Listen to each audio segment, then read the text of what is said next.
ಎಲ್ರಿಗೂ ನಮಸ್ಕಾರ. ನಾನು ನಿಮ್ಮ ಜೊತೆದ್ದೀನಿ doctor Santosh. Welcome back to Jnana Spardhe as step for the future.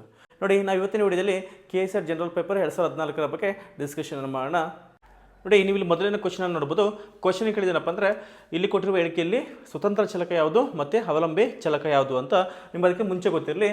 So independent variable, dependent variable ಅಂತ ಕರಿತೀವಿ. ಡಿಪೆಂಡೆಂಟ್ ವೇರಿಯಬಲ್ ಅಂದರೆ ಯಾವುದಾದ್ರೂ ಒಂದು ಚಲಕವನ್ನು ಅವಲಂಬಿಸಿರುತ್ತೆ. ಇಂಡಿಪೆಂಡೆಂಟ್ ವೇರಿಯಬಲ್ ಅಂದರೆ ಯಾವುದನ್ನು ಕೂಡ ಇದು ಅವಲಂಬಿಸಿರುತ್ತೆ. ಅಂದರೆ ಇದು ಸ್ವತಂತ್ರ ಚಲಕ, ಇದು ಅವಲಂಬಿ ಚಲಕ. ಈಗ ವೇದಿಕೆಯನ್ನು ನೋಡಿ, ಓಟ ಒಬ್ಬ ವ್ಯಕ್ತಿಯ ಹೃದಯ ಬಡಿತವನ್ನು ಹೆಚ್ಚು ಮಾಡುತ್ತದೆ ಅಂತ ಕೇಳಿದ್ದಾರೆ. ಅಂದರೆ ಓಡುವುದು ಒಬ್ಬ ವ್ಯಕ್ತಿಯ ಹೃದಯದ ಬಡಿತವನ್ನು ಹೆಚ್ಚಿಗೆ ಮಾಡುತ್ತೆ ಅಂತ. ಈ ಹೇಳಿಕೆಯಲ್ಲಿ ಸ್ವತಂತ್ರ ಚಲಕ ಯಾವುದು ಮತ್ತು ಅವಲಂಬಿ ಚಲಕ ಯಾವುದು ಅಂತ ಕೇಳಿದರೆ, ನೋಡಿ, ಓಡೋದ್ರಿಂದ ಹೃದಯ ಬಡಿತ ಜಾಸ್ತಿ ಆಗುತ್ತೆ. ಬಟ್ ಯಾಕೆ ಓಡ್ತಿದೆ ಗೊತ್ತಿಲ್ಲ. ಅದರಿಂದ ಓಟ ಅನ್ನೋದು ಏನು, ಇದು ಸ್ವತಂತ್ರ ಚಲಕ ಆಗುತ್ತೆ. ಹೃದಯ ಬಡಿತ ಇದೇನಾಗುತ್ತೆ, ಅವಲಂಬಿ ಚಲಕ ಆಗುತ್ತೆ. ಆನ್ಸರ್ ಡಿ ಅನ್ನೋದು ಇದಕ್ಕೆ ಸರಿಯಾದ ಉತ್ತರ ಆಗಿದೆ. ಇನ್ನು ಎರಡನೇ ಕ್ವಶನ್ ಅಬ್ಸರ್ವ್ ಮಾಡ್ಬೋದು. ಕ್ರಿಕೆಟ್ ಸ್ಕೋರ್ ಯಾವ ರೀತಿಯ ಪರಿವರ್ತಕ ಅಂತ ಕೇಳಿದರೆ, ನೋಡಿ, ಕ್ರಿಕೆಟ್ ಸ್ಕೋರ್, ಕ್ರಿಕೆಟ್ ಆಡುವಾಗ ಎರಡನೇ ಕ್ವಶನ್ ಅಬ್ಸರ್ವ್ ಮಾಡ್ಬೋದು. ಕ್ರಿಕೆಟ್ ಸ್ಕೋರ್ ಯಾವ ರೀತಿಯ ಪರಿವರ್ತಕ ಅಂತ ಕೇಳಿದರೆ, ಆಪ್ಷನ್ ಎ ನಿರಂತರ ಪರಿವರ್ತಕ ಅಂದ್ರೆ ಏನು, continuous series. So continuous series. ಎರಡನೇದು ನಿಬಂಧನೆಗೊಳಪಟ್ಟ ಪರಿವರ್ತಕ ಅಂದರೆ ಡಿಸ್ಕ್ರೀಟ್ ಸೀರೀಸ್. ಮೂರದು ನಿಬಂಧನೆ ಒಳಪಟ್ಟ ಮತ್ತು ನಿರಂತರ ಪರಿವರ್ತಕ ಅಂದರೆ ಡಿಸ್ಕ್ರೀಟ್ ಸೀರೀಸ್ ಮತ್ತು ಕಂಟಿನ್ಯೂಸ್ ಸೀರೀಸ್ ಎರಡು ಕೂಡ ಆಗಿದೆ ಅಂತ ಇಲ್ಲಿ ಕೊಟ್ಟಿದ್ದೇನೆ. ನಾಲ್ಕು ಬಂದರೆ ಏತದ್ ಮಧ್ಯೆ ಸಂಭವನೀಯತೆ ಪರಿವರ್ತಕ ಅಂತ ಕೇಳಿದ್ದಾರೆ. ಸೊ ಆದರೆ ಇಲ್ಲಿ ಅಬ್ಸರ್ವ್ ಮಾಡಿರಿ, ಇದು ಸ್ಟಾಟಿಸ್ಟಿಕಲ್ ಓರಿಯೆಂಟೆಡ್ ಆಗಿರುವಂಥ ಕ್ವಶನ್ ಆಗಿದ್ದು.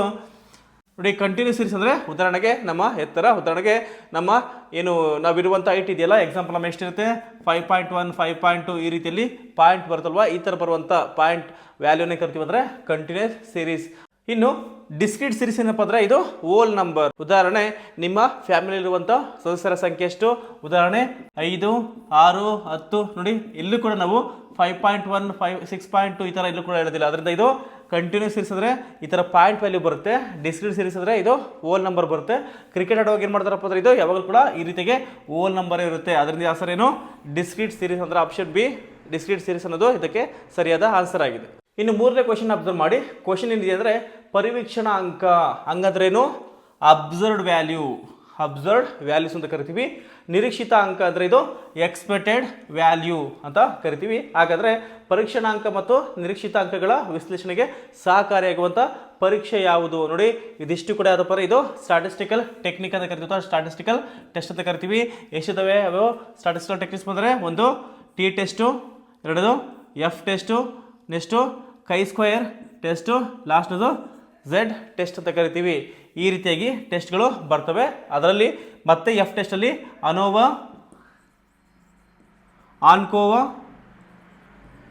ಮತ್ತು ಮನೋವಾ ಅನ್ನೋ ಟೆಸ್ಟ್ಗಳು ಇದರಲ್ಲಿ ಬರ್ತವೆ. ಆದ್ದರಿಂದ ಇಲ್ಲಿ ಅಬ್ಸರ್ವ್ ಮಾಡಿ, ಇಲ್ಲಿ ಕೇಳಿದೇನು, ಅಬ್ಸರ್ವ್ಡ್ ವ್ಯಾಲ್ಯೂ ಮತ್ತು ಎಕ್ಸ್ಪೆಕ್ಟೆಡ್ ವ್ಯಾಲ್ಯೂ ಇದೆಯಲ್ಲ, ಈ ವಿಶ್ಲೇಷಣೆಗೆ ಸಹಕಾರಿಯಾಗುವಂಥ ಪರೀಕ್ಷೆ ಅದಪ್ಪ ಅಂದರೆ ಕೇವಲ ಕೈ ಸ್ಕ್ವೇರ್. ನೋಡಿ, ಕೈ ಸ್ಕ್ವೇರನ್ನು ಈ ರೀತಿಯಾಗಿ ಬರಿತೀವಿ. ಆದ್ರಿಂದ ಆಪ್ಷನ್ ಡಿ ಇರೋದು ಇದಕ್ಕೆ ಸರಿಯಾದ ಉತ್ತರ ಆಗಿದೆ. ಹಾಗಾದರೆ ಇವುಗಳ ಬಗ್ಗೆ ತಿಳ್ಕೊಬೇಕಲ್ವಾ. ನೋಡಿ, ಟಿ ಟೆಸ್ಟ್ ಅಂದರೆ ಇದು ಸೊ ಲೆಸ್ ದೆನ್ 30. ಒಂದು ವೇಳೆ ಸ್ಯಾಂಪಲ್ ಸೈಜು 30ಕ್ಕಿಂತ ಕಡಿಮೆ ಇದ್ದರೆ ಅವಾಗ ನಾವು ಟಿ ಟೆಸ್ಟನ್ನು ಮಾಡ್ತೀವಿ. ಎಫ್ ಟೆಸ್ಟನ್ನು ಮಾಡುವಾಗ ನಾವು ವೇರಿಯನ್ಸ್, ಸೊ ವೇರಿಯನ್ಸನ್ನು ಕಂಡುಹಿಡಿಯೋದಕ್ಕೆ ಎಫ್ ಟೆಸ್ಟನ್ನು ಬಳಸ್ತೀವಿ. ಕೈ ಸ್ಕ್ವೇರ್ ಅಂತ ಬಂದರೆ ಇದನ್ನು ಎಕ್ಸ್ಪೆಕ್ಟೆಡ್ ವ್ಯಾಲ್ಯೂ ಮತ್ತು ಏನು ಅಬ್ಸರ್ವ್ಡ್ ವ್ಯಾಲ್ಯೂ ಇದೆಯಲ್ಲ ಇದನ್ನು ಅಥವಾ ಗುಡ್ನೆಸ್ ಆಫ್ ಫಿಟ್ಟನ್ನು ಟೆಸ್ಟ್ ಮಾಡೋದಕ್ಕೆ ಬಳಸ್ತೀವಿ. ಝೆಡ್ ಅಂದರೆ large number of sample, large number of sample ಇದಾಗಿ ಮಾಡ್ತೀವಿ ಅಂದರೆ ಝೆಡ್ ಟೆಸ್ಟ್ ನಾವು ಬಳಸ್ತೀವಿ. ನೋಡಿ, ಈ ರೀತಿಯಾಗಿ ಸ್ಟಾಟಿಸ್ಟಿಕಲ್ ಟೆಕ್ಸ್ಟ್ಗಳು ಬರ್ತವೆ. ಇವುಗಳ ಬಗ್ಗೆ ಕಂಪಲ್ಸರಿಯಾಗಿ ಒಂದು ಕ್ವಶನ್ ಆದರೂ ಎಕ್ಸಾಮಲ್ಲಿ ಕೇಳ್ತಾನೆ. ಇನ್ನು ನಾಲ್ಕನೇ ಕ್ವಶನ್ ಅಬ್ಸರ್ವ್ ಮಾಡಿ. ಗಣನೀಯ ಅಭಿವೃದ್ಧಿಯು ಅಂದರೆ ಏನು, ಇದನ್ನು ಸ್ನೋಬಾಲ್ ಸ್ಯಾಂಪ್ಲಿಂಗ್ ಅಂತ ಕರಿತೀವಿ. ಈ ಸ್ನೋಬಾಲ್ ಸ್ಯಾಂಪ್ಲಿಂಗ್ ಇದು ಯಾವ ರೀತಿಯ ನಮೂನೆ? ನೋಡಿ, ಸ್ಯಾಂಪ್ಲಿಂಗ್ ಅನ್ನು ಏನು ಮಾಡ್ತೀವಿ ಅಂದರೆ ಎರಡು ಭಾಗ ಮಾಡ್ತೀವಿ. ಒಂದು ಪ್ರಬಬಿಲಿಟಿ ಸ್ಯಾಂಪ್ಲಿಂಗ್, ನಾನ್ ಪ್ರಬಬಿಲಿಟಿ ಸ್ಯಾಂಪ್ಲಿಂಗ್ ಅಂತ ಮಾಡ್ತೀವಿ. ಈ ಪ್ರಬಬಿಲಿಟಿ ಸ್ಯಾಂಪ್ಲಿಂಗಲ್ಲಿ simple sampling, stratified sampling, systematic sampling, ಈ ರೀತಿಯಾಗಿ ಏನು ಮಾಡ್ತೀವಿ, ಈ ಪ್ರಬಬಿಲಿಟಿ ಸ್ಯಾಂಪ್ಲಿಂಗನ್ನು ಮಾಡ್ತೀವಿ. ಅದೇ ನಾನ್ ಪ್ರಬಬಿಲಿಟಿ ಸ್ಯಾಂಪ್ಲಿಂಗಲ್ಲಿ ಬರೋದು ಯಾವುದಪ್ಪ ಅಂದರೆ ಇದೆ ಸ್ನೋಬಾಲ್ ಸ್ಯಾಂಪ್ಲಿಂಗ್, ಕೋಟಾ ಸ್ಯಾಂಪ್ಲಿಂಗ್. ಇದರಲ್ಲಿ ಸ್ನೋಬಾಲ್ ಸ್ಯಾಂಪ್ಲಿಂಗ್, ಕೋಟಾ ಸ್ಯಾಂಪ್ಲಿಂಗ್ ಎಲ್ಲ ಕೂಡ ಇದರ ಬರ್ತಾವಪ್ಪ ಅಂದರೆ ಈ ನಾನ್ ಪ್ರಬಬಿಲಿಟಿ ಸ್ಯಾಂಪ್ಲಿಂಗ್ ಬರುತ್ತೆ. ಅದರಿಂದ ಅಸಂಭವನೀಯ ನಮೂನೆ ಅಂದರೆ ಏನು, ನಾನ್ ಪ್ರಬಬಿಲಿಟಿ ಅಂತ. ಸಂಭವನೀಯ ನಮೂನೆ ಅಂದರೆ ಪ್ರಬಬಿಲಿಟಿ ಸ್ಯಾಂಪ್ಲಿಂಗ್. ಅದರಿಂದ ಈ ಗಣನೀಯ ವೃದ್ಧಿಯು ಅನ್ನೋದು ಎದರ ಬರುತ್ತೆ, ನಾನ್ ಪ್ರೊಬಬಿಲಿಟಿ ಅಂದರೆ ಆಪ್ಷನ್ ಎ ಅಸಂಭವನೀಯ ನಮೂನೆಯಲ್ಲಿ ಬರುತ್ತೆ. ನೋಡಿ 5ನೇ ಕ್ವಶನು, ಸಾಂಸ್ಕೃತಿಕ ಮಾನವಶಾಸ್ತ್ರವನ್ನು ಅಧ್ಯಯನ ಮಾಡಲು ಯಾವ ರೀತಿಯಾಗಿರುವಂತಹ ಸಂಶೋಧನಾ ವಿಧಾನವನ್ನು ಬಳಸ್ತೀವಿ ಅಂತ. ನೋಡಿ, ಸಾಂಸ್ಕೃತಿಕ ಮಾನವಶಾಸ್ತ್ರ ಇದನ್ನು ಸಾಮಾನ್ಯವಾಗಿ ಏನು ಆಪ್ಷನ್ ಸಿ ಇದೆಯಲ್ಲ, ಭಾಗವಹಿಸುವಿಕೆ ಪರಿವೀಕ್ಷಣೆ ಅಂತಿದೆಯಲ್ಲ, ಇದರ ಮೂಲಕ ನಾವು ಏನು ಮಾಡ್ತೀವಿ, ಅಧ್ಯಯನ ಮಾಡಬೇಕಾಗುತ್ತೆ. ಅದರಿಂದ ಆಪ್ಷನ್ ಯಾವುದು, ಆಪ್ಷನ್ ಸಿ ಅನ್ನೋದಕ್ಕೆ ಸರಿಯಾದ ಉತ್ತರ. ಕ್ವಶನ್ ನಂಬರ್ 6 ಅಬ್ಸರ್ವ್ ಮಾಡಿ. ಡಾಕ್ಟರ್ UR ಅನಂತಮೂರ್ತಿ ಅವರ ಬಗ್ಗೆ ಸಂಶೋಧನೆ ಮಾಡುವಾಗ ಅವರನ್ನು ಸಂದರ್ಶನ ಮಾಡಿದರೆ ಮಾಹಿತಿ ದೊರಕುತ್ತೆ. ಆ ಮಾಹಿತಿ ಯಾವ ರೀತಿ ಅಂತ ಕೇಳಿದರೆ, ನೋಡಿ, ದತ್ತಾಂಶವನ್ನ ಒಂದು ಪ್ರೈಮರಿ ಇನ್ನೊಂದು ಸೆಕೆಂಡರಿ ಅಂತ ಕರಿತೀವಿ. ದ ಪ್ರೈಮರಿ ಅಂದ್ರೇನು, ಇಸ್ ಎ ಫಸ್ಟ್ ಹ್ಯಾಂಡ್ ಅಂದರೆ ಮೊದಲ ಬಾರಿಗೆ ಸಂಗ್ರಹಿಸಿದ ದತ್ತಾಂಶ ಅಂತ. ಇದು ಎಕ್ಸಿಟೆಡ್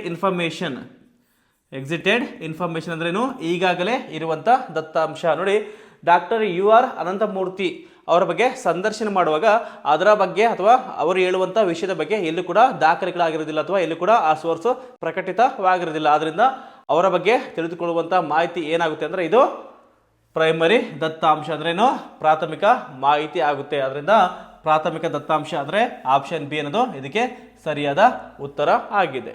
ಇಲ್ಲಿ ನೀವು ಅಬ್ಸರ್ವ್ ಮಾಡ್ಬೋದು, 1ನೇ ಕ್ವಶನ್ ಇಂದ 6ನೇ ಕ್ವಶನ್ ವರೆಗೆ ಏನು ಕೇಳಿದಾರಪ್ಪ ಅಂದ್ರೆ ಇದನ್ನ ರಿಸರ್ಚ್ ಹೇಳಿರುವಂಥ ಕ್ವಶನ್ ಆಗಿದ್ದು, ಇನ್ನು 7ನೇ ಕ್ವಶನ್ ಅಂತ ಏನು ಕೇಳಿದಾರೆ ಅಂದರೆ ಇದು ಕಮ್ಯುನಿಕೇಷನ್ ಓರಿಯೆಂಟೆಡ್ ಇರುವಂಥ ಕ್ವಶನ್ ಆಗಿದೆ. ಇಲ್ಲಿ ಅಬ್ಸರ್ವ್ ಮಾಡಿ, 7ನೇ ಕ್ವಶನ್ಗೆ ಏನು ಕೇಳಿದಾನೆ, ಪೋಸ್ಟ್ ಬ್ರಾಡ್ಕಾಸ್ಟ್ ಮೀಡಿಯಾ ಎಂಬುದು ಯಾವುದರಲ್ಲಿ ಬರುತ್ತೆ. ನೋಡಿ, ತುಂಬ ಸಿಂಪಲ್ ಆಗಿರೋ ಕ್ವಶನು. ಪೋಸ್ಟ್ ಬ್ರಾಡ್ಕಾಸ್ಟ್ ಅನ್ನೋದು ಸಾಮಾಜಿಕ ಮಾಧ್ಯಮ ಅಂದರೆ ಇದನ್ನು ಸೋಷಿಯಲ್ ಮೀಡಿಯಾ ಅಂತ ಕರಿತೀವಲ್ಲ, ಈ ಸೋಷಿಯಲ್ ಮೀಡಿಯಾದ ಒಳಗಡೆ ಇದು ಬರುತ್ತೆ. ಅದಕ್ಕೆ ನೀವೇನು ನೋಡ್ಬೇಕಂದ್ರೆ ಕನ್ನಡ ಕ್ವಶನನ್ನು ಅಬ್ಸರ್ವ್ ಮಾಡಿದ ತಕ್ಷಣ ಅದನ್ನು ನೀವು ಇಂಗ್ಲೀಷಲ್ಲಿ ನೋಡಬೇಕಾಗುತ್ತೆ. ಯಾಕಂದರೆ ತುಂಬ ಸಾರಿ ಕನ್ನಡಕ್ಕಿಂತ ಇಂಗ್ಲೀಷ್ ಕ್ವಶನ್ಗಳು ನಿಮಗೆ ತುಂಬ ಈಸಿಯಾಗಿ ಇರ್ತವೆ. ಅದರಿಂದ ಪೋಸ್ಟ್ ಬ್ರಾಡ್ಕಾಸ್ಟ್ ಅನ್ನೋದು ಸಾಮಾಜಿಕ ಮಾಧ್ಯಮ ಅಥವಾ ಸೋಷಿಯಲ್ ಮೀಡಿಯಾಕ್ಕೆ ಸಂಬಂಧಿಸಿದಂಥ ವಿಷಯವಾಗಿದೆ. ಇನ್ನು ಕ್ವಶನ್ ನಂಬರ್ 8 ಅಬ್ಸರ್ವ್ ಮಾಡಿ. ರೋಮನ್ ಕ್ಯಾಥಲಿಕ್ ಚರ್ಚಿನವರು 1622ರಲ್ಲಿ ತಮ್ಮ ಧರ್ಮವನ್ನು ಪಸರಿಸಲು ಬಳಸಿರುವಂಥ ತಂತ್ರ ಮುಂದೆ ಏನಂತ ಅದನ್ನು ಕರೀತಾರೆ ಅಂತ. ಏನಂತ ನೋಡಿ, ಇದೆಲ್ಲ ಕೂಡ ಕಮ್ಯುನಿಕೇಷನ್ ಬರುವಂಥದ್ದು. ಇದನ್ನು ಯೋಚಿತ ಪ್ರಚಾರ ಅಥವಾ ಪ್ರೊಪಗಂಡ ಅಂತ ಕರೀತಾರೆ. ಆದ್ದರಿಂದ 8ನೇ ಕ್ವಶನ್ಗೆ ಆನ್ಸರ್ ಯಾವುದು, ಆಪ್ಷನ್ ಡಿ, ಯೋಚಿತ ಪ್ರಚಾರ ಅಂತ ಕರಿತೀವಿ. ಹಾಗಾದರೆ ಮೇಲಿನ ಆಪ್ಷನ್ ಅಬ್ಸರ್ವ್ ಮಾಡಿ, ಕೇವಲ ಪ್ರಚಾರ ಅಂತಿದೆಯಲ್ಲ, ಆಪ್ಷನ್ ಎ. ಈ ಪ್ರಚಾರವನ್ನು ಮಾಡೋದಿರಪ್ಪ ಅಂದರೆ ಕೇವಲ ಆ ಟೈಮ್ ಬೀಯಿಂಗಲ್ಲಿ ಮಾತ್ರ ಒಂದು ಆ ಕಮ್ಯುನಿಕೇಷನ್ ಸಂವಹನ ಮಾಡೋದಕ್ಕೆ ಬಳಸುವಂಥ ಮಾಧ್ಯಮ ಆಗಿದೆ. ಅದರಿಂದ ಇದು ಅಲ್ಲ. 2ನೇದು ಧಾರ್ಮಿಕ. ನೋಡಿ, ರೋಮನ್ ಕ್ಯಾಥಲಿಕ್ ಚರ್ಚ್ ಅನ್ನೋದು ಧಾರ್ಮಿಕ ಒಂದು ವಿಷಯ ಆಗಿದ್ರು ಕೂಡ ಅವರು ಧಾರ್ಮಿಕತೆಯನ್ನು ಮೀರಿ ಅವರ ಪ್ರಚಾರವನ್ನು ಮಾಡ್ತಿದ್ರು. ಅದರಿಂದ ಆಪ್ಷನ್ ಬಿ ಕೂಡ ಅಲ್ಲ. ಇನ್ನು ಆಪ್ಷನ್ ಸಿ ಬಂದರೆ ಸೆಮಿನಾರಿ ಅಥವಾ ಸೆಮಿನಾರ್ ಭಾಷಣ. ಈ ಸೆಮಿನಾರ್ ಅಂದರೆ ಒಂದು ವ್ಯವಸ್ಥಿತವಾಗಿ ಕೆಲವರಿಗೆ ಮಾತ್ರ ವಿಷಯ ಸಂವಹನೆ ಮಾಡೋದಕ್ಕೆ ಕರಿತೀವಿ ಅಂದರೆ ಸೆಮಿನಾರ್ ಅಂತ ಕರಿತೀವಿ. ಅದರಿಂದ ಆಪ್ಷನ್ ಸಿ ಕೂಡ ಅಲ್ಲ. ಅದರಿಂದ ಆಪ್ಷನ್ ಡಿ ಅನ್ನೋದೇನು ಅದಕ್ಕೆ ಸರಿಯಾದ ಉತ್ತರ ಆಗಿದೆ. ಇನ್ನು ಕ್ವಶನ್ ನಂಬರ್ 9 ಅಬ್ಸರ್ವ್ ಮಾಡಿ. ಸಂವಹನದ ಫಲವಾಗಿ ಕಮ್ಯುನಿಕೇಷನ್ನ ಫಲವಾಗಿ ಸಾರ್ವಜನಿಕ ಅಭಿಪ್ರಾಯ ರೂಢಣೆಯಾಗುವಂಥ ಸ್ಥಳ ಯಾವುದು ಅಂತ ಕೇಳಿದರೆ ಒಂದು ಪಬ್ಲಿಕ್ ಡಿಬೇಟ್. ನೋಡಿ, ಆಪ್ಷನ್ ಎ ಪಬ್ಲಿಕ್ ಡಿಬೇಟ್ ಅಂದ್ರೇನು, ಒಂದು ನಿರ್ದಿಷ್ಟ ವಿಷಯವನ್ನು ಚರ್ಚೆ ಮಾಡುವಂಥ ಪ್ಲೇಸ್ ಆಗುತ್ತೆ. ಅದರಿಂದ ಇದು ಅಲ್ಲ. 2ನೇದು ಬಿ ಪಬ್ಲಿಕ್ ಸ್ಪೇರ್. ಹೌದು, ಇಲ್ಲಿ ಸಾರ್ವಜನಿಕ ಅಭಿಪ್ರಾಯನ ಸಂಗ್ರಹಣೆ ಮಾಡಲಾಗುತ್ತೆ. ಇನ್ನು ಆಪ್ಷನ್ ಸಿ ಮೀಡಿಯಾ ಬೈಟ್, ಇದು ಕೂಡ ಅಲ್ಲ. ಆಪ್ಷನ್ ಡಿ ಮೀಡಿಯಾ ಸರ್ಕಲ್, ಇದು ಕೂಡ ಅಲ್ಲ. ಅದರಿಂದ ಆಪ್ಷನ್ ಅದು ಆಪ್ಷನ್ ಬಿ ಅಂದ್ರೇನು, ಪಬ್ಲಿಕ್ ಸ್ಪೇರ್ ಅಂತ ಕರಿತೀವಿ. ಇನ್ನು ಕ್ವಶನ್ ನಂಬರ್ 10 ಅಬ್ಸರ್ವ್ ಮಾಡಿ. ಕ್ವಶನ್ ನಂಬರ್ 10 ಏನು ಕೇಳಿದ್ದಾರೆ ಅಂದರೆ ಬಿಗ್ ಬಾಸ್ ಇದು ಯಾವುದಕ್ಕೆ ಒಂದು ಉದಾಹರಣೆ ಅಂದರೆ ಬಿಗ್ ಬಾಸ್ ಅನ್ನೋ ಶೋ ಇದೆ, ಆ ಶೋ TV ಶೋ ಇದೆಯಲ್ಲ, ಆ TV ಶೋ ಯಾವುದಕ್ಕೆ ಉದಾಹರಣೆ ಅಂತ ಬಂದರೆ ತುಂಬ ಸಿಂಪಲ್ ಆಗಿರುವಂಥ ಕ್ವಶನ್. ಸೊ ಬಿಗ್ ಬಾಸ್ ಏನಿದು ಇದು ರಿಯಾಲಿಟಿ ಶೋ. ನೋಡಿ, ಕ್ವಶನ್ ನಂಬರ್ 11 ಸಂವಹನದಲ್ಲಿ ಮ್ಯಾಥಮೆಟಿಕಲ್ ಮಾದರಿ ಯಾರ ಹೆಸರಿನಲ್ಲಿದೆ. ನೋಡಿ, ಈ ಕಮ್ಯುನಿಕೇಷನ್ ಸಂವಹನ ಕರಿತೀವಲ್ವಾ, ಈ ಕಮ್ಯುನಿಕೇಷನ್ ಅಥವಾ ಸಂವಹನದ ಮಾದರಿಗಳಂತ ಬರ್ತದೆ. ಅದರಲ್ಲಿ ಹಲವಾರು ವಿಧಗಳು ಬಂದಿದ್ದು, ಅದರಲ್ಲಿ ಅದು ಮ್ಯಾಥಮೆಟಿಕಲ್ ಮಾದರಿ ಕೂಡ ಒಂದು. ಈ ಮ್ಯಾಥಮೆಟಿಕಲ್ ಮಾದರಿನ ಯಾರು ಅಭಿವೃದ್ಧಿಪಡಿಸ್ತಾರಪ್ಪ ಅಂದರೆ ಅದು ಯಾರು, ಆಪ್ಷನ್ ಬಿ ಯಾರು, ಶನನ್ ಮತ್ತು ವೀವರ್ ಅನ್ನೋರು ಇದನ್ನು ಅಭಿವೃದ್ಧಿಪಡಿಸೋದ್ರಿಂದ ಸರಿಯಾದ ಆನ್ಸರ್ ಆಗಿದೆ. ಇನ್ನು ಕ್ವಶನ್ ನಂಬರ್ 12 ಅಬ್ಸರ್ವ್ ಮಾಡಿ. ಕ್ಯಾಟ್ ವಾಕ್ ಎಂಬುದು ಯಾವುದಕ್ಕೆ ಒಂದು ಉದಾಹರಣೆ ಆಗಿದೆ. ನೋಡಿ, ಇದು ಒಂದು ಕಮ್ಯುನಿಕೇಷನ್ ರಿಲೇಟೆಡ್ ಆಗಿ ಕೇಳಿರುವಂಥ ಕ್ವಶನ್. ಕ್ಯಾಟ್ ವಾಕ್ ಅನ್ನೋದು ಯಾವುದಕ್ಕೆ ಒಂದು ಉದಾಹರಣೆ ಆಗಿದೆ ಅಂತ ಕೇಳಿದರೆ ನೋಡಿ, ಅಬ್ಸರ್ವ್ ಮಾಡಿ. ವರ್ಬಲ್ ಸಂವಹನ. ವರ್ಬಲ್ ಅಂದರೆ ಮಾತುಗಳ ಮೂಲಕ, ಪದಗಳ ಮೂಲಕ ಮಾಡುವಂಥ ಸಂವಹನ, ಇದು ಅಲ್ಲ. Next B cybernetics. ಸೈಬರ್ ಅಂದರೆ ಅಂತರ್ಜಾಲದ ಮೂಲಕ ಮಾಡುವಂಥ ಸಂವಹನ, ಇದು ಕೂಡ ಅಲ್ಲ. ಸಿ ಅಂತರ್ವ್ಯಕ್ತಿ ಸಂವಹನ, ತನ್ನಲ್ಲಿಯೇ ತಾನು ಸಂವಹನ ಮಾಡಿಕೊಳ್ಳುವಂಥದ್ದು, ಇದು ಕೂಡ ಅಲ್ಲ. ಅದರ ಆಪ್ಷನ್ ಏನು, ಆಪ್ಷನ್ ಡಿ ಅನ್ನೋದು ಕೈನೆಸಿಕ್ಸ್ ಅಂತ ಕರಿತೀವಿ. ಕೈನೆಸಿಕ್ಸ್ ಉದಾಹರಣೆ ಏನು?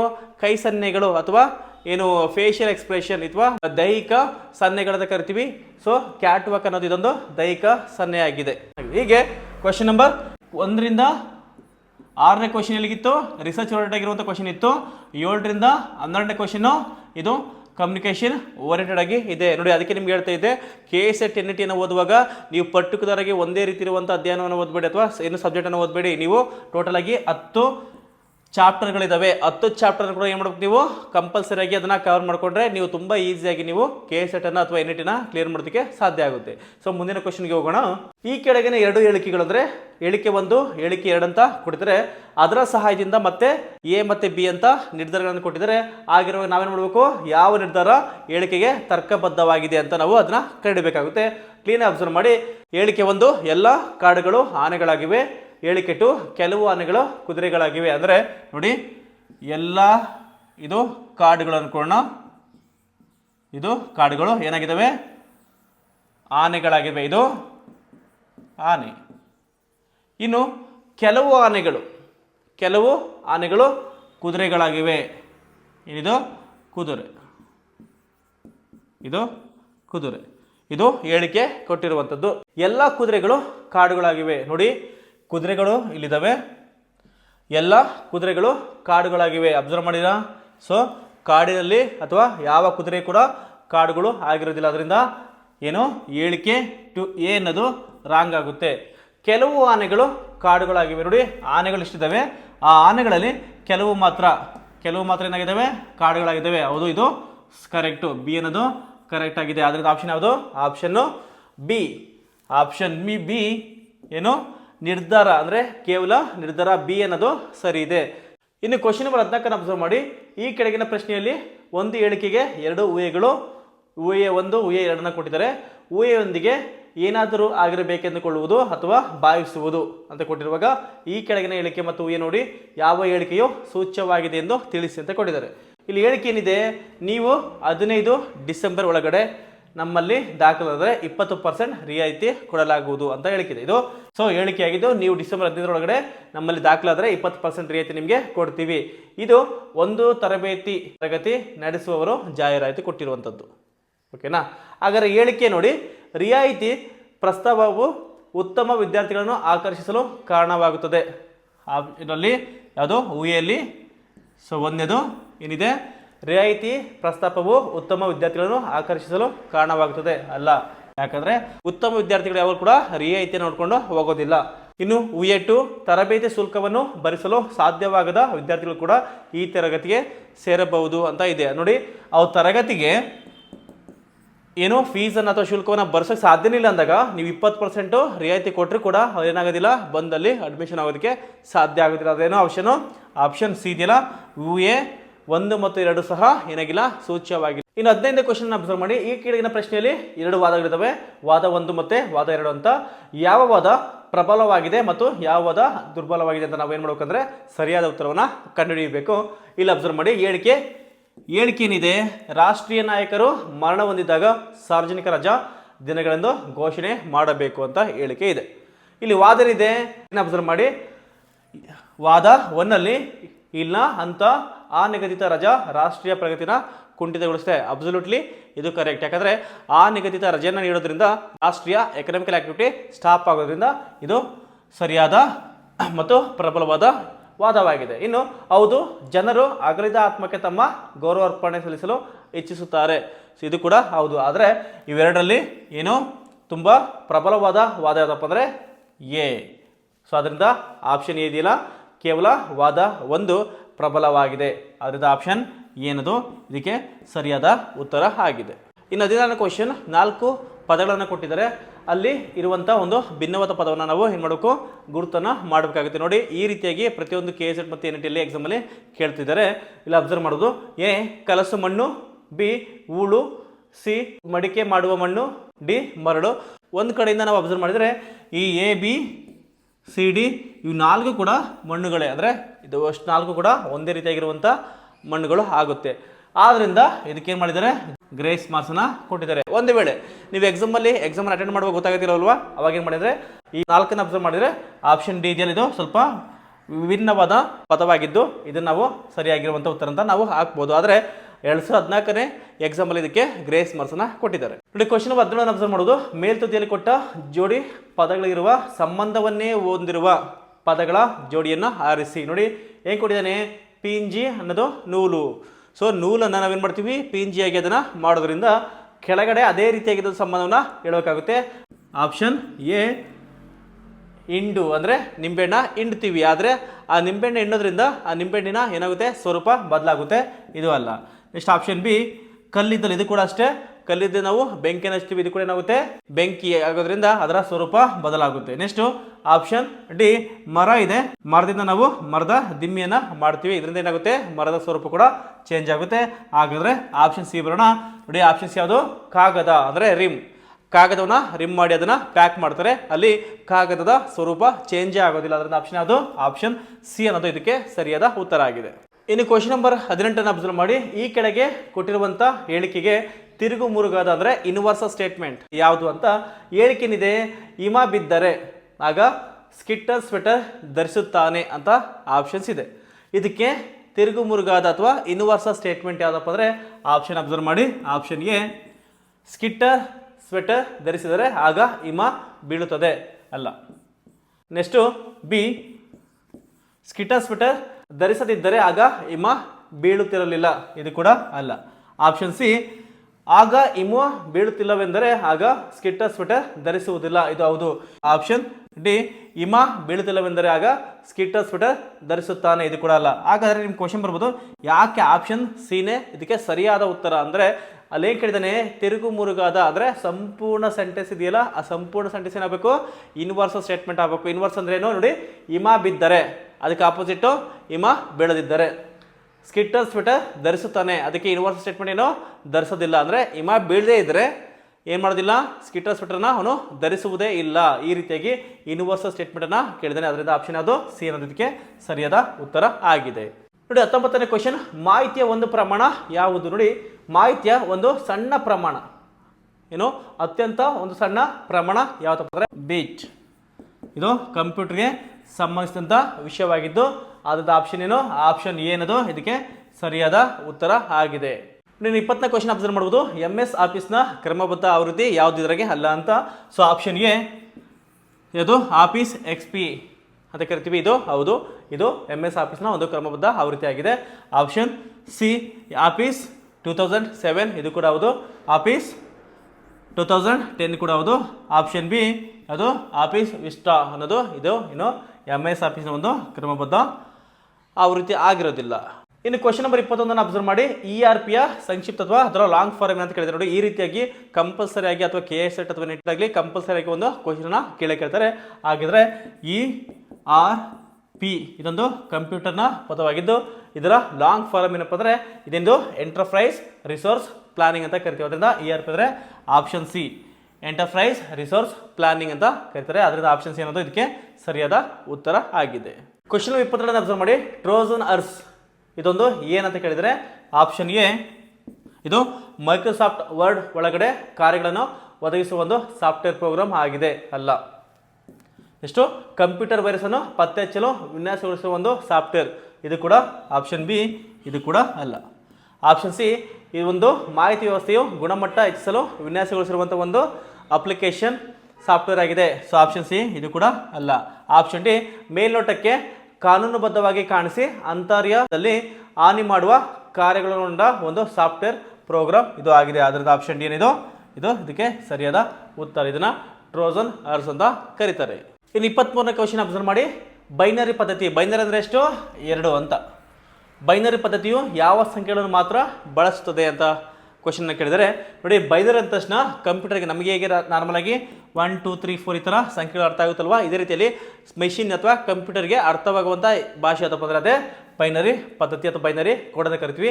ಹಾಗಾದರೆ ಆ ಬೈನರಿ ಕೋಡ್ ಯಾವುದಪ್ಪ ಅಂದರೆ ಒಂದು 0 ಮತ್ತೊಂದು 1.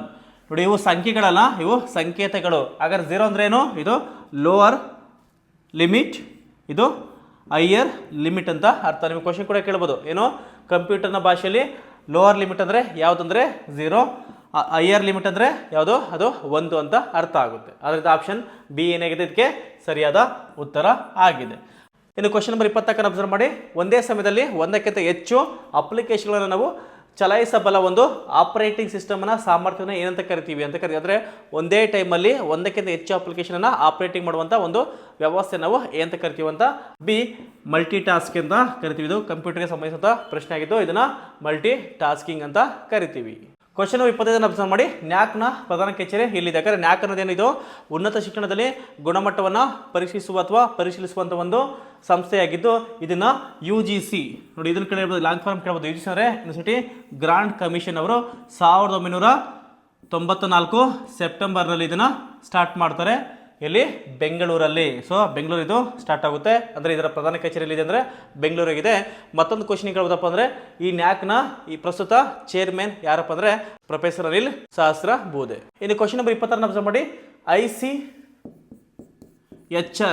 ನ ಈಗಿನಂದ್ರೆ ಪ್ರಸ್ತುತ ನಿರ್ದೇಶಕರು ಯಾರು ಅಂತ ನೋಡಿ. ಇದು 2014 ಕೇಳಿದ್ದು, ಅದಕ್ಕೋಸ್ಕರ ನೀವು ಪ್ರೆಸೆಂಟ್ಗೆ ಅದನ್ನು ತಿಳ್ಕೊಬೇಕಾಗುತ್ತೆ. ನೋಡಿ ICHR ಅಂದರೆ Indian council of historical research ಅಂತ. Indian council of historical research ಇದೆಲ್ಲಿದೆ? ದೆಹಲಿ ಅಥವಾ ಡೆಲ್ಲಿಲಿ ಇದು ಪ್ರಧಾನ ಕಚೇರಿನ ಹೊಂದಿದೆ. ಇದರ ಪ್ರಸ್ತುತ ಚೇರ್ಮನ್ ಯಾರಪ್ಪ ಅಂದರೆ ರಾಘವೇಂದ್ರ ತನ್ವಾರ್. ಇನ್ನು ಕ್ವಶನ್ ನಂಬರ್ 22 ಅಬ್ಸರ್ವ್ ಮಾಡಿ. ಮಧ್ಯಪ್ರದೇಶದ ಅಮರಕಂಟಕದಲ್ಲಿ ಸ್ಥಾಪನೆಗೊಂಡಿರುವಂಥ ರಾಷ್ಟ್ರೀಯ ವಿಶ್ವವಿದ್ಯಾಲಯ ಯಾವುದು ಅಂತ ಕೇಳಿದರೆ ಇಲ್ಲಿ ಮಧ್ಯಪ್ರದೇಶದಲ್ಲಿ ಯಾವುದಪ್ಪ ಅಂದರೆ ಅದೇ Indira Gandhi. So option C Indira Gandhi ರಾಷ್ಟ್ರೀಯ ಬುಡಕಟ್ಟು ವಿಶ್ವವಿದ್ಯಾಲಯ. ಸೊ ಬುಡಕಟ್ಟು ಜನಾಂಗದ ಬಗ್ಗೆ ಅಧ್ಯಯನ ಮಾಡೋದಕ್ಕೆ ಅಥವಾ ಬುಡಕಟ್ಟು ಜನರಿಗೆ ಸಹಾಯವಾಗುವ ರೀತಿಯಲ್ಲಿ ಈ ವಿಶ್ವವಿದ್ಯಾಲಯವನ್ನು ಸ್ಟಾರ್ಟನ್ನು ಮಾಡಿದ್ದಾರೆ. ಇನ್ನು ಕರ್ನಾಟಕ ಬಂದರೆ ನೋಡಿ, ಜನಪದ ವಿಶ್ವವಿದ್ಯಾಲಯ ಇದೆ, ಇದು ಹಾವೇರಿ ಜಿಲ್ಲೆಯ ಸಿಗ್ಗಾಂವ್ ತಾಲೂಕಲ್ಲಿ ಬರುತ್ತೆ. ಇನ್ನು ಕನ್ನಡ ವಿಶ್ವವಿದ್ಯಾಲಯ ಇದೆ, ಇದು ಹಂಪಿಯಲ್ಲಿ ಬರುತ್ತೆ. ಕುವೆಂಪು ವಿಶ್ವವಿದ್ಯಾಲಯ ಇದು ಶಿವಮೊಗ್ಗದ ಶಂಕರಘಟ್ಟದಲ್ಲಿ ಬರುತ್ತೆ. ಇನ್ನು ಮಾನಸ ಗಂಗೋತ್ರಿ ಎಲ್ಲಿ ಬರುತ್ತೆ? ಇದು ಮೈಸೂರಲ್ಲಿ ಬರುತ್ತೆ. ಈ ರೀತಿಯಾಗಿ ಕೆಲವೊಂದು ವಿಶ್ವವಿದ್ಯಾಲಯಗಳು ಎಲ್ಲಿದ್ದಾವೆ ಅಂತ ಕೇಳ್ತಾರೆ. ಆ ರೀತಿಯಾಗಿ ಇಲ್ಲಿ ಇಂದಿರಾ ಗಾಂಧಿ ರಾಷ್ಟ್ರೀಯ ಬುಡಕಟ್ಟು ವಿಶ್ವವಿದ್ಯಾಲಯ ಇರೋದಿಲ್ಲಪ್ಪ ಅಂದರೆ ಮಧ್ಯಪ್ರದೇಶದ ಅಮರಕಂಟಕದಲ್ಲಿ ಇದೆ. ಇನ್ನು ಕ್ವಶನ್ 28 ಅಬ್ಸರ್ವ್ ಮಾಡಿ. ಜಗತ್ತಿನ ಮೊದಲ ಆವಾಸಿಕ ಅಂತಾರಾಷ್ಟ್ರೀಯ ವಿಶ್ವವಿದ್ಯಾಲಯ ಅಂದರೆ ರೆಸಿಡೆನ್ಷಿಯಲ್ ಯೂನಿವರ್ಸಿಟಿ. ಪ್ರಪಂಚದ ಮೊಟ್ಟ ಮೊದಲ ರೆಸಿಡೆನ್ಷಿಯಲ್ ವಿಶ್ವವಿದ್ಯಾಲಯ ಯಾವುದಪ್ಪ ಅಂದರೆ ಅದೇ ಆಪ್ಷನ್ ಬಿ ನಳಂದ ವಿಶ್ವವಿದ್ಯಾಲಯ. ಸೊ ನಳಂದ ವಿಶ್ವವಿದ್ಯಾಲಯಕ್ಕೆ ಯಾರು ಬಂದರು? ಹುಯೆನ್ ಸಾಂಗ್ ಬಂದು ಅಲ್ಲಿ 12 ವರ್ಷಗಳ ಕಾಲ ಶಿಕ್ಷಣವನ್ನು ಪಡ್ಕೊಂಡಿದ್ದ. ಸೊ ಈ ರೀತಿಯಾಗಿ ನಳಂದ ವಿಶ್ವವಿದ್ಯಾಲಯ ಅನ್ನೋದು ವಿಶ್ವದ ಮೊಟ್ಟ ಮೊದಲ ರೆಸಿಡೆನ್ಷಿಯಲ್ ಯೂನಿವರ್ಸಿಟಿ ಆಗಿದೆ. ಇನ್ನು ಕ್ವಶನ್ ನಂಬರ್ 29 ಅಬ್ಸರ್ವ್ ಮಾಡಿ. ಸಮುದಾಯ ಕಾಲೇಜು ಯೋಜನೆ ಇದು ಯಾವುದಕ್ಕೆ ಸಂಬಂಧಿಸಿದೆ ಅಂತ ಕೇಳಿದರೆ ಸರ್ಕಾರ ಕಾಲಕಾಲಕ್ಕೆ ಹಲವಾರು ರೀತಿಯಾಗಿರುವಂತಹ ಶಿಕ್ಷಣ ಯೋಜನೆಯನ್ನು ಜಾರಿಗೊಳಿಸ್ತವೆ. ಅದರಾಗೆ ಇದು ಕೂಡ ಒಂದು ಸಮುದಾಯ ಕಾಲೇಜು ಯೋಜನೆ. ಇದು ಯಾವುದಕ್ಕಪ್ಪ ಅಂದರೆ ಇದು ವ್ಯಕ್ತಿ ಆಧಾರಿತ ಶಿಕ್ಷಣ ಅಂದರೆ ವೆಕೇಶನಲ್ ಎಜುಕೇಶನ್ ಇದೆಯಲ್ಲ, ಈ ವೆಕೇಶನ್ ಎಜುಕೇಶನ್ ಇದು ಸಂಬಂಧಿಸಿದಾಗಿದ್ದು ಆಪ್ಷನ್ ಸಿ ಅನ್ನೋದು ಇದಕ್ಕೆ ಸರಿಯಾದ ಉತ್ತರ ಆಗಿದೆ. Question number 30. Indian institute of advance studies ಅದನ್ನು IIAS ಅಂತ ಕರಿತೀವಿ. ಇದು ಬಹಳ ಇಂಪಾರ್ಟೆಂಟ್. ಇದನ್ನ ಲಾಂಗ್ ಫಾರ್ಮ್ ಕೂಡ ನಿಮ್ಮ ಎಕ್ಸಾಮಲ್ಲಿ ಕೇಳ್ಬೋದು. Indian institute of advance study ಅಂತ ಕರಿತೀವಿ. ಇದೆಲ್ಲಿದೆಯಪ್ಪ ಅಂದರೆ ಇದು ಆಪ್ಷನ್ ಡಿ ಸಿಮ್ಲಾದಲ್ಲಿದೆ. ಸಿಮ್ಲಾದಲ್ಲಿ ಈ Indian institute of advance studies centre ಇದೆ. ಇನ್ನು ಕ್ವಶನ್ ನಂಬರ್ 31ರಿಂದ 36 ಇದು ಏನು ಪ್ಯಾಸೇಜ್ಗೆ ಸಂಬಂಧಿಸಿದಂಥ ಕ್ವಶನ್ ಆಗಿದ್ದು, ನೀವು ಪ್ಯಾಸೇಜನ್ನು ಸರಿಯಾಗಿ ವಿಶ್ಲೇಷಣೆ ಮಾಡಿದರೆ ಅದನ್ನು ಈಸಿಯಾಗಿ ಆನ್ಸರನ್ನು ಫೈಂಡ್ ಔಟನ್ನು ಮಾಡ್ಬೋದು. ಹೀಗೆ ಇನ್ನು ಮುಂತಾದ ವಿಷಯಗಳನ್ನು ಹಾಗೂ ಪ್ರಶ್ನೆ ಪತ್ರಿಕೆಯನ್ನು ಸಾಲ್ವ್ ಮಾಡೋಣ. ಹಾಗಾದರೆ ಇನ್ನೇಕೆ ತಡ, ಬನ್ನಿ ಸಬ್ಸ್ಕ್ರೈಬ್ ಮಾಡಿ, ಲೈಕ್, ಶೇರ್, ಕಾಮೆಂಟ್ಸ್ ಮಾಡಿ. ಮುಂದಿನ ವಿಡಿಯೋದಲ್ಲಿ ಸಿಗೋಣ. Thank you.